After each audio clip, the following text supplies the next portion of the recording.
신광섭의 위대한 투자 시간입니다. MBN골드 신광섭 매니저와 함께 할게요. 어서 오십시오. 네, 반갑습니다. 신광섭입니다. 네. 네, 오늘 아침에 이 채팅창을 좀 들여다봤어요. 네. 근데 어떤 시청자분께서 오늘 이제 그만 주식하고 네. 일에 집중해야겠다. 이런 이야기들이 되게 많이 나열이 되어 있더라고요. 그 말인즉슨 하락하는 종목 수도 너무 많고 내 종목 어떻게 해야 될지 모르겠다라는 고민인 것 같은데 오늘 좀 어떻게 대응해야 될까요? 제가 좀 꿀팁을 하나 알려드리면 네. 지금 매일TV 유튜브 시청자 수가 나옵니다. 뭐 아까 12시 기점으로는 뭐 3,000명 왔다 갔다 하다가 지금은 아마 2,400에서 2,500명 네, 될 건데요. 맞아요. 제 경험상으로 이건 이제 개인적인 팁입니다. 지수의 바닥은 언제였냐? 특히 코로나 팬데믹 때 원래 기준보다 한 1,000명 정도 이하로 시청자가 떨어질 때가 진짜 바닥이었거든요. 그 얘기는 뭐냐면 뭐 한두 분이 그런 식으로 얘기는 할 수 있을 것 같아요. 근데 아직도 주변에서도 어떤 종목을 사야 될까 뭐 이런 부분에 대해서 문의도 많이 들어오거든요. 예, 그래서 사실 그런 부분으로 인해서 사실 좀 심리적으로 압박감을 좀 느끼실 수 있는데 뭐 아직까지는 좀 조금은 하락은 계속 뭐 진행이 되고 있으나 제가 아까 말씀드렸던 부분들은 제 경험상으로 코로나 팬데믹 때 거의 유튜브 시청자 수가 한 3분의 1 토막이 난 적이 있었거든요. 저점에서. 네. 그때가 바닥이었어요. 그러니까 지금 그런 거 가지고 뭔가 바닥이라고 일시적으로 논하기는 좀 힘들다. 이렇게 좀 말씀드리고 싶고요. 오늘은 조금 진짜 강사 모드로 강의를 한번 진행해 볼 수 있도록 할 텐데 오늘 리뷰 없이 갑니다. 근데 시장 지금 달러 볼게요. 달러가 제가 1,310원 넘지 말자고 했죠. 넘으면 안 되고 여기서 맞고 밀려야 된다고 했는데 벌써 1,340원 근처까지 한번 맞아요. 찍고 지금 내려왔어요. 뭐 전반적인 지정 리스크 뭐 여러 가지가 있을 것 같은데요. 지금 분위기가 뭐냐면 중국발 분위기예요. 근데 중국이 제가 지준율 인하라든지 금리 인하를 단행할 것이다. 근데 금리 인하 했습니다, 주말에. 근데 이유가 뭐였냐면 또 한 번의 제2의 헝다 사태. 네. 헝다 그룹 아실 겁니다. 그래서 이게 비구이안이라고 해서 컨트리 가든 관련된 이제 회사가 있습니다. 그룹주가 있는데 그 회사가 쉽게 얘기해서 헝다 때가 이제 21년도 말이었거든요. 헝다가 이 규모가 어느 정도냐면요. 여기에 곱하기 4배예요. 지금. 그래서 지금 부랴부랴 여행도 풀어주고 다 풀어주는 겁니다. 돈 좀 써라, 니들 와서. 인민들아 돈 좀 써, 돈 좀 써 하는 거거든요.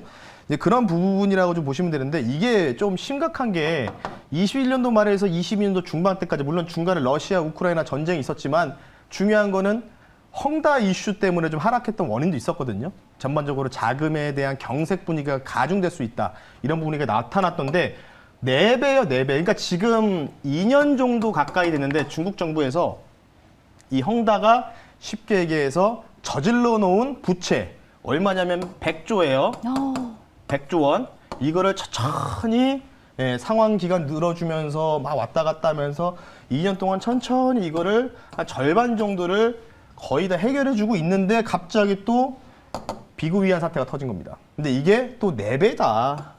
규모가 4배 정도로 추산된다. 아직 확실하기는 안 나는데 지금 뭐 토지부터 해가지고 동산 가격에 따라서 4배 정도 추산된다고 합니다. 그러니까 이게 좀 결정적인 원인이라는 거죠. 그래서 쉽게 얘기해서 지금 중국 정부가 막 이렇게 해놨는데 또 하나의 또 헝다보다 4배 정도 규모의 이 추산으로 해서 4배 정도 규모 추산에 또 빚이 또 발생할 수 있는 가능성. 근데 지금 이 회사가 비구이안의 회사가 어떤 상황이냐면 만기 연장이 4주예요, 4주. 근데 지금 일주일이 넘었답니다. 채권 만기 이자를 지급하지 못한 지금 3주 정도 남았거든요. 이거 안 되면은 어떻게 될까요? 디폴트 나면서 어떻게 되죠? 예. 중국은 국가 부도로 직결될 수 있는 원인이 되는 거죠. 그러니까 이제 급하니까 부랴부랴 금리 인하를 때리는 거다. 네. 예. 그런 부분이라고 좀 보시면 좋을 것 같고요. 아마 제가 이거를 말씀드리는 이유가 뭐냐면 이걸로 뭔가 시장을 계속 괴롭히는데 중요한 거는 주식 제일 잘하신 분 있잖아요. 워렌 버핏. 네. 이분이 지금 뭐 뉴스 보셨다시피 최근에 미국에서 하락이 나왔던 부동산을 대거적으로 매입했다. 버크셔 해서웨이에서 대거적으로 매입했다고 한 거거든요. 그러니까 워렌 버핏은 뭐 상업용 부동산이라든지 뭔가 이제 중국 관련된 뭔가 악재를 오히려 기회로 보고 잘 해결될 거다. 이유가 뭐냐면 중국은 무슨 당일까요? 공산당이기 때문이겠죠. 네. 어떻게든 쥐어짜가지고 이 위기를 타파할 것으로 워렌 버핏이 버크셔 해서웨이를 베팅을 한 상황이다. 예. 근데 항상 워렌 버핏이 약간 최악에 잘 사가지고 쫙 올라갈 때 많이 먹거든요. 그게 기술 예. 아니겠습니까? 그렇죠. 그러니까 역발상의 전략. 그래서 요 사태를 계속 우리가 추이를 주목할 필요가 있다. 근데 아직은 뭔가 잘 모르시는 것 같아요. 그래서 이제 헝다처럼 뭔가 와 이렇게 뉴스 플로어가 나올 때까지는 조금은 뭔가 이제 두려움으로 원달러가 올라가면서 증시도 하락이 나오는 결과가 계속해서 이루어질 가능성이 있다라고 좀 보시면 좋을 것 같고, 그러면 이거를 뒤집을 수 있는 뭔가 반전을 모색할 수 있는 계기가 딱 필요하잖아요. 네. 그게 바로 저는 이제 미국 시간으로 18일이고요. 그리고 우리나라 시간 19일 토요일입니다. 이때 이제 한미일 정상회담이 이제 화상으로 이제 하는 걸 알고 있거든요. 각 그 수장들의 별장에서 진행을 한다고 하는데, 뭐 뉴스는 뭐 아시다시피 저거예요. 뭐 인공지능부터 시작한 뭐 반도체 공급망, 그리고 뭐 우크라이나 러시아 관련된 전쟁 이슈, 뭐 이런 부분인데, 근데 제가 이제 자막에다가 중국 리오프닝 향방의 가름자리라고 했잖아요. 네. 그러니까 제가 볼 때는요. 아마 우리한테 중국이 먼저 당근을 준 것 같아요. 우리가 이렇게 풀어주고 이랬으니까 너희들 여기 와 가서 친한 척만 해라. 예, 친한 척만 해라. 걔네 여기서 또 경제 제재, 뭐 무슨 뭐 제재 이런 거에 뭐 또 선언하지 말고. 근데 그러니까 제가 말씀드리는 게, 여기서 만약에 지금 리오프닝 관련주 화장품주도 일부 올라가고, 뭐 호텔신라, 뭐 파라다이스, 그러니까 중국 관광 관련된 유입 관련주들 있잖아요. 네. 그 종목들이 조금 이제 조정이 좀 나오고 있잖아요. 많이 올라갔죠. 많이 네네. 올라간 상황인데, 그래서 혹시나 리오프닝주 기존에 물리셨던 분들이 많으실 거예요. 신규 매수보다는. 그래서 그런 분들은 19일 날 이게 일정이 굉장히 중요할 것 같아요. 뭔가 제재 관련된 부분들이 나오면 그러면 중국이 약간 뒤통수 맞았네 하면서 또 다시 또 번복할 수가 있다는 거겠죠. 예, 그래서 조금은 줬던 걸 뺐나요? 네. 줬던 걸 뺏을 수도 뭐 있다는. 그럴 수도 있는 거죠. 약간 좀 그럴 수도 있다는 거겠죠. 그러니까 약간 중국의 의도를 여기서 우리가 좀 확인해 봐야 된다. 네. 그래서 지금 중국 리오프닝 관련주들은 좀 이런 부분을 좀 조심해야 될 것 같고요. 그리고 추가적으로 하나만 더 말씀드리면 영화 빅쇼트 보셨어요? 빅쇼트? 재밌대요. 예. 안 보셨구나. 네. 예. 이게 이제 08년도에 이 서브프라임 모기지 사태를 예견했던 인물들의 영화, 그리고 그에서 월가의 뭔가 탐욕 관련된 부분들 영화한 건데, 여기서 되게 뭐 유명 영화 배우분이 많이 나옵니다. 아마 영화 빅쇼트 다들 웬만하면은 주식하시면 다 보실 것 같은데, 여기에 주인공이죠. 바로 마이클 베리라는 사람이 있습니다. 그 사람이 지금 어디다가 베팅해놨냐면 SPX, S&P 500, 그리고 나스닥 100에다가 각각 해가지고 2조 원 넘게 풋옵션을 매수했다. 이런 얘기가 나왔습니다. 그러니까 지금 이제 통상 이런 이 회사, 그 마이클 버리 운영하는 회사가 사이언스 테크놀로지라는 회사거든요. 이 사이언스 테크놀로지는 헤지펀드 회사인데, 통상 헤지펀드나 사모펀드들은 달마다 또는 분기마다 이제 뭔가 공시를 내요. 우리 포트폴리오 이거 갖고 있어요. 뭐 테슬라 몇 프로 갖고 있어요. 엔비디아 몇 프로 갖고 있어요. 이런 식으로 이제 공시를 하는데, 갑자기 포트가 거의 다 비어진 상태에서 2조 원 넘는 규모로 지금 S&P 500과 나스닥 100 지수에다가 베팅을 했는데, 이게 언제냐? 7월 1일자 기준입니다. 7월 1일. 7월 1일자 기준이기 때문에 한 달 정도 지나서 나온 거거든요. 그러니까 지금 갖고 있을지 없을지는 몰라요. 그래서 지금 요 부분들이 좀 중요하다. 물론 이제 마이클 버리가 작년에 한번 틀렸어요. 작년에서 올해 초에 넘어가 떨어졌습니다. 올해 한 2월, 3월 달에 트위터에다가 뭐라고 남겼냐면, 모든 주식을 다 팔아라. 경기 침체가 올 거다라고 했다가 한 달 만에 트위터 멘션 또 남겼는데, 내가 틀렸다라고 하면서 지금부터 주식을 살 겁니다. 뭐 이런 식으로 얘기하면서 뭐 중국 주식 기술주부터 시작해서 뭐 배터리 관련주도, 중국 배터리 관련주 많이 샀거든요. 그래서 수익이 좀 많이 났을 거예요. 나는 상태에서. 그래서 이 사람이 뭐라고 얘기했냐면, CNBC 인터뷰에서도 내가 당분간은 웬만하면은 숏배팅, 시장 하락 배팅을 안 할 겁니다라고 했는데, 뭐 6개월 만에 또 이제 이렇게 변신을 하는 모습이 좀 나왔거든요. 근데 지금 2조 원인데요. 근데 이게 제가 조금 시간이 없어가지고 간단하게만 좀 말씀드리면, 실제로는 2조 원이 아닙니다. 그러면요? 이게 프리미엄 명목상 가치로 추정했을 때 2조 원 정도가 되는 거거든요. 그러니까 쉽게 해서 4만 계약 정도를 매수했는데, 이거를 언제 행사 가격에다가 포함되어 있느냐. 그러니까 S&P 500 기준으로 4,600에서 얼만큼 샀느냐, 4,500은 얼마나 샀느냐. 그러니까 쉽게 얘기해서 평단가가 안 나왔어요.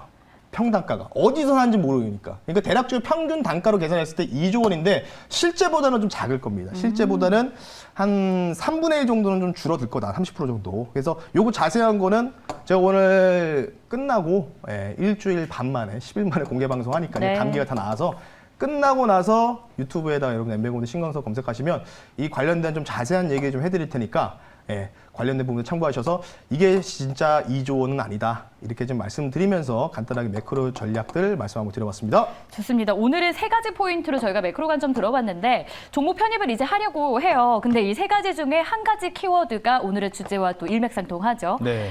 그중 하나가 한미일 정상회담을 앞두고 어쨌든 좀 기대감이 있는 수혜를 입을 만한 종목을 꼽았다고 하는데 좀 바로 공개해 볼까요?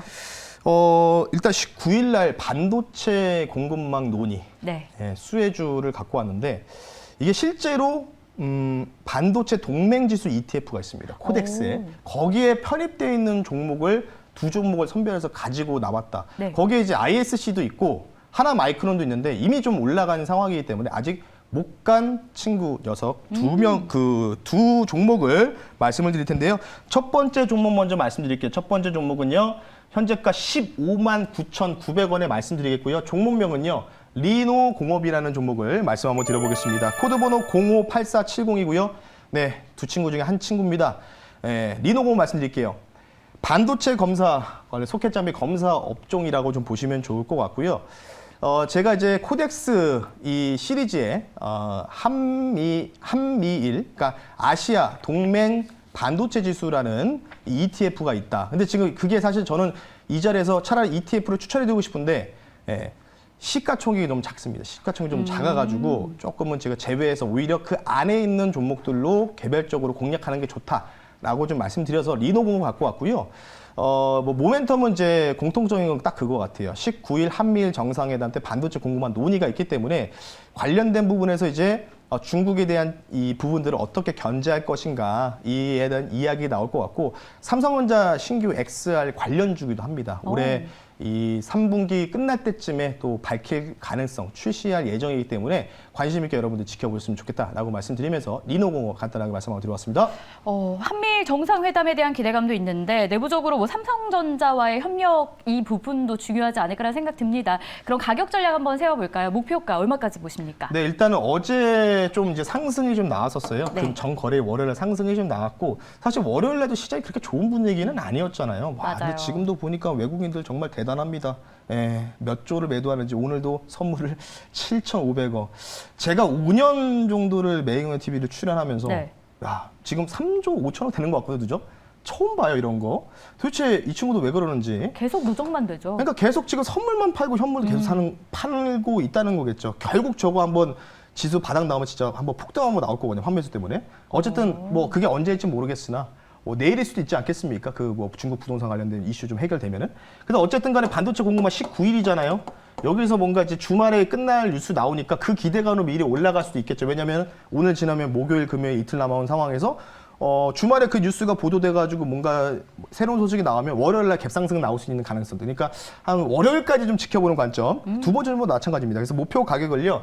18만 원 선을 말씀드릴게요. 이전에 정고점을 돌파하는 자리 18만 원 선 말씀드리고 손절 가격은 15만 1,000원 선으로 좀 짧게 손절가 말씀드릴 테니까요. 리노공업 관심 있게 지켜보셨으면 좋겠습니다. 19일이 회의고 그 전후로 해서 한 월요일 정도까지 지켜보자라는 전략입니다. 리노공업이었고요. 목표가 18만 원, 손절 라인 15만 1,000원 정도 제시해 주셨습니다.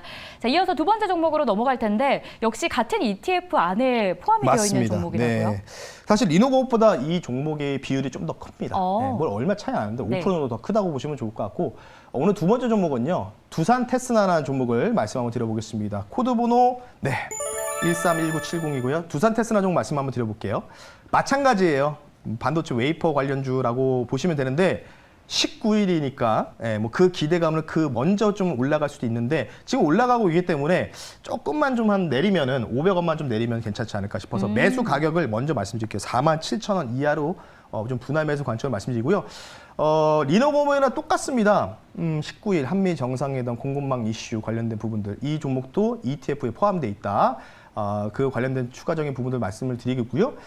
지금 엔비디아가 진짜 미쳤어요. 또 뭐 슈퍼사이클 얘기 나오면서 네. AI 버블 뭐 붐 얘기하면서 슈퍼사이클 또 들어갔다라고 하면서 전정 거래일 날 이틀 전에 엔비디아가 또 7% 폭등이 나왔거든요. 나스닥 리밸런싱 완전히 그냥 무마시키는 폭등이 나왔는데 그러면서 필반이 올라갔다가 지금 다 싹 다 반납한 상황입니다. JP모건, 웰스파고 뭐 여러 이런 쪽에서 500불 정도를 목표가를 좀 이제 상향 조정을 했어요. 예. 근데 이게 진짜인지 아닌지 모르겠으나 어쨌든 간에 뭐 두산 테스나도 엔비디아 목표 상향으로 후공정사와 부각 가능성, 모멘텀 있다. 이렇게 말씀드리고요.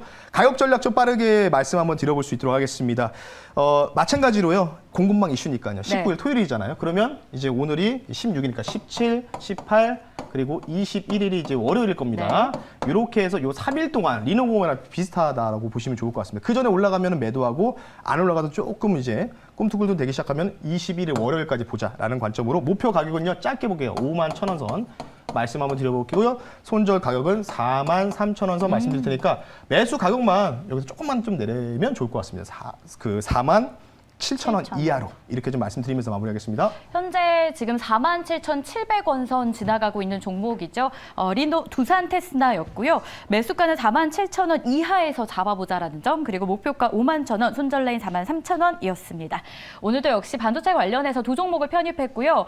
그리고 또 아까 앞서서 소개를 좀 해주셨는데 무료 방송에서 또 재미있는 소식 전해주신다고요. 네, 아까 설명 하나 말았는데 네. 마이클베리의 그 2조 원의 규모가 진짜가 아니고 약간의 좀 프리미엄을 많이 껴있는 가격이다. 그래서 그 관련된 부분들과 또 자세한 또 전략들 말씀을 드릴 테니까 3시 40분에 여러분 너튜브에다 여러분 엠뱅으로 신청해서 검색하시면 오늘 장 끝나고 10일 만에 또 감기가 다 나와서 공개방송 진행하니까요. 많은 참여 부탁드리겠습니다. 네, 신광섭의 위대한 투자 오늘 여기서 마무리하고요. 저희는 내일 이 시간에 다시 찾아오겠습니다. 수고하셨습니다. 네, 감사합니다.